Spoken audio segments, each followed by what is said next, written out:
Bueno, és un dels equips complicats, que ens una sortida complicada. Ja quan van venir aquí a casa ens van generar molta dificultat per aconseguir els 3 punts. A més juguem a les 4 de la tarda, que és una hora també diferent a lo que estem acostumats.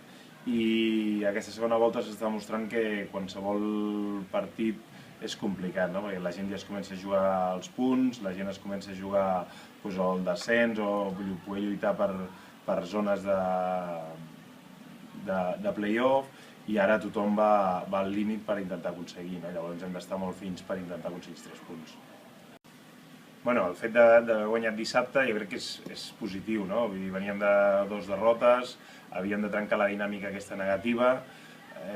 Jo crec que l'equip va fer un pas endavant important, perquè tot i començar perdent una altra vegada 0-2, i jo crec que una mica injust perquè estàvem generant, estàvem jugant bé i 2 contres fan que l'equip contrari es fiqui amb un 0-2, l'equip es va refer, vam aconseguir capgirar el marcador i emportar-nos els 3 punts. I jo espero que ara l'equip s'hagi deixat anar un pes de sobre i tornem a la dinàmica positiva que portàvem abans de Nadal. I respecte a tota la plantilla, tothom ha pogut entrenar bé, està tothom preparat per jugar dissabte i esperem que en l'entrenament d'avui no hi hagi cap contratemps.